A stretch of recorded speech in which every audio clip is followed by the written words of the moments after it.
সম্মানিত দর্শক, সূরাতুল কাউসার ছোট্ট একটি সূরা, এক লাইন কোরআনুল কারীমের মধ্যে একটি লাইনের মধ্যেই সীমাবদ্ধ একটি সূরা।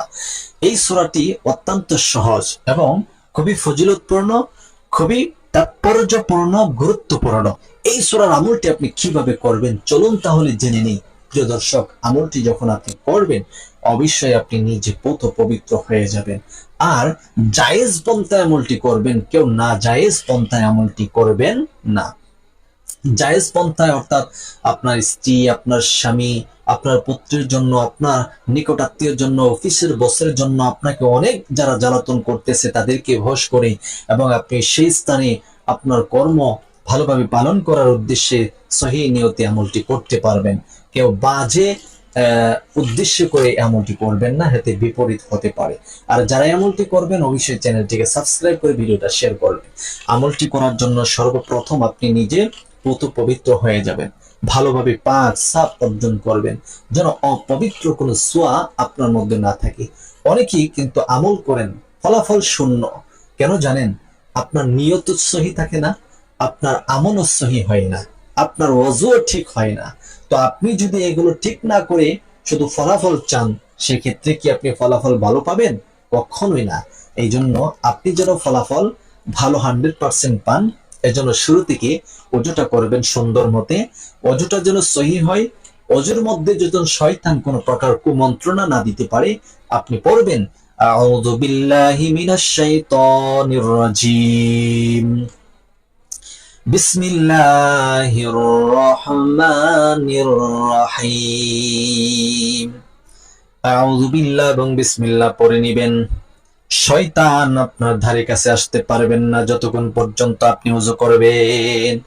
বিসমিল্লাহ পড়ে নিবেন। আল্লাহর হাবিবের সুন্নাত তরিকায় আপনি যখন ওযু করবেন, আল্লাহ পাক রব্বুল আলামিন আপনার প্রতি সন্তুষ্ট হয়ে যাবে। ওযু করতে গিয়ে যত রকমের সাহায্য সহযোগিতা আছে আল্লাহ তাআলা দান করবে, সুবহানাল্লাহ। এরপরে আপনি ওযু শুরু করবেন।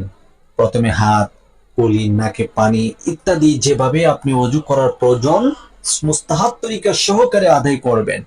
ওযুর পরে আল্লাহর হাবিব প্রিয় নবী সাল্লাল্লাহু আলাইহি সাল্লাম বলেন, যারা ওযুর পরে একবার কালিমায়ে শাহাদাত পাঠ করবে, আল্লাহ পাক রব্বুল আলামিন জান্নাতের 8টি দরজা ওই ব্যক্তিদের জন্য খুলে দিবে।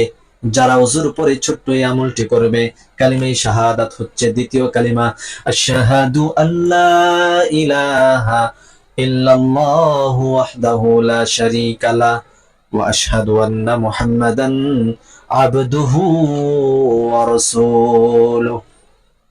প্রিয় নবীজি বলেন, জান্নাতের 8টি দরজা ওই ব্যক্তির জন্য ঠাস ঠাস করে খুলে যাবে, সুবহানাল্লাহ। এরপরে পবিত্র বিছানাতে বসবেন। পবিত্র বিছানাতে বসে আপনি সর্বপ্রথম 3 বার ইস্তিগফার পড়ুন। আস্তাগফিরুল্লাহাল্লাযী লা ইলাহা ইল্লা হুয়াল হাইয়ুল কাইয়্যুম ওয়া আতুবু ইলাইহি লা হাওলা ওয়ালা কুওয়াতা ইল্লা বিল্লাহিল আলিয়্যিল আযীম। আস্তাগফিরুল্লাহাল্লাযী লা ইলাহা ইল্লা হুয়াল হাইয়ুল কাইয়্যুম ওয়া আতুবু ইলাইহি লা হাওলা ওয়ালা কুওয়াতা ইল্লা বিল্লাহিল আলিয়্যিল আযীম। আস্তাগফিরুল্লাহাল্লাযী লা ইলাহা ইল্লা হুয়াল হাইয়ুল কাইয়্যুম ওয়া আতুবু ইলাইহি লা হাওলা ওয়ালা কুওয়াতা ইল্লা বিল্লাহিল আলিয়্যিল আযীম। এরকম ভাবে 3 বার, 5 বার অথবা 7 বার এই ইস্তিগফার আপনি পড়বেন। এরপর প্রিয় নবীজি সাল্লাল্লাহু আলাইহি ওয়াসাল্লামের উপর দুরূদ শরীফ পড়ে নেবেন 3 বার। আল্লাহর হাবিব প্রিয় নবীজি সাল্লাল্লাহু আলাইহি ওয়াসাল্লাম বলেন, আমার উম্মতের মধ্যে কেউ যখন আমার মুহাব্বত তার অন্তরে ধারণ করে মাত্র একবার দুরূদ পড়বে, এর বিনিময়ে আল্লাহ পাক রব্বুল আলামিন তার আমলনামায় 10টা রহমত দান করবেন, যে 10টা রহমতের বিনিময়ে তাকে সকল প্রকার আগন্তুক অপ্রকাশ্যে গোপনীয় বিপদ থেকে তাকে হেফাজত করবে, রক্ষা করবে। শুধু তাই নয়, তার গুনাহ খাতা থেকে বড় বড় 10টা গুনাহ আল্লাহ রব্বুল আলামিন কেটে দিবেন। ওই দিন তার মৃত্যু হলে আল্লাহ তাআলা সরাসরি তাকে জান্নাত নসিব করবেন, সুবহানাল্লাহ। প্রিয় নবীজির উপর 3 বার দুরূদ পড়ে নেবেন। কমপক্ষে আপনি 3 বার পড়বেন, আমি একবার পড়ে দিচ্ছি। আল্লাহুম্মা সাল্লি আলা মুহাম্মাদ ওয়া আলা আলি মুহাম্মাদ কামা সাল্লাইতা আলা ইব্রাহিম ওয়া আলা আলি ইব্রাহিম ইন্নাকা হামিদুম মাজিদ আল্লাহুম্মা বারিক আলা মুহাম্মাদ ওয়া আলা আলি মুহাম্মাদ কামা বারাকতা আলা ইব্রাহিম ওয়া আলা আলি ইব্রাহিম ইন্নাকা হামিদুম মাজিদ। এরপরে আপনার ডান হাতটি এরকম ভাবে খুলে নেবেন, খুলে আপনি সূরাতুল কাউসার পড়বেন।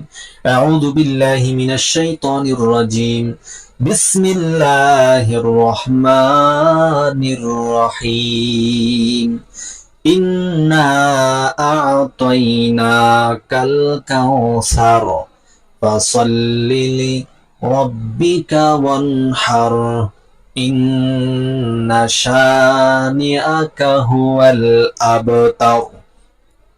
যখন সূরাতুল কাউসার একবার পড়া হয়ে যাবে, ডান হাতের তালুতে একটি ফু দিবেন এই কথা বলে, হে রব্বুল আলামিন, ইমুকের সন্তান ইমুকের অন্তরের মধ্যে আমার প্রেম ভালোবাসা আপনি জাগিয়ে দেন, সেজন্য আমাকে মোহাব্বত করে ভালোবাসে, আমাকে পছন্দ করে, তার হৃদয়টা আমার জন্য আপনি গলে দেন। কথাটা বলে একটি ফু দিবেন, ফু দিয়ে হাতটিকে মুষ্টিবদ্ধ করে আবার আপনি 1 থেকে 2 মিনিট এই কথাগুলো বলেন, আল্লাহর কাছে দোয়া করেন। আল্লাহ যদি আপনার মঙ্গল চায়, আল্লাহ যেন আপনার জীবনে তাকে পাওয়ায় দেয়, অথবা মিল মহাব্বত তৈরি করে দেয়, অথবা ওই ব্যক্তি যেন আপনার কথা মতো চলে, এই কথাগুলো আপনি বলবেন। এরকম করে আপনি মাত্র 7 বার সূরা কাউসার পড়ে নেবেন। 7 বার সূরা কাউসার পড়ে আপনি এমনটি করার পর 3 বার দুরূদ শরীফ পড়ে নেবেন। এরপরে আপনি আবার আল্লাহ রাব্বুল আলামিনের কাছে একটু দোয়া করবেন, সেই দোয়ার মধ্যেও এই কথাগুলো বলবেন। আল্লাহ তাআলার প্রশংসা দিয়ে প্রথমে শুরু করবেন, এরপরে নবীজির উপর দুরূদ পড়বেন, তারপরে আপনি এই কথাগুলো দোয়ার মধ্যে আপনি বলুন, অন্তর থেকে বলুন, ইখলাস নিয়ে বলুন। ইনশাআল্লাহ আপনার দোয়া কবুল হবে, আপনার আমল আল্লাহ কবুল করবে, ওই ব্যক্তিকে আপনার জীবনে আল্লাহ দান করবে যদি মঙ্গল হয়। যদি কাউকে আপনি বিয়ে করতে চান অথবা বসতে চান, স্বামী স্ত্রীর মধ্যে ঝগড়া হয়ে থাকলে সে কথা বলুন, আল্লাহ যেন মিল মহাব্বত তৈরি করে দেয়। আজকের এই ভিডিওটি কে কোথা থেকে দেখছেন অবশ্যই কমেন্ট করে জানান।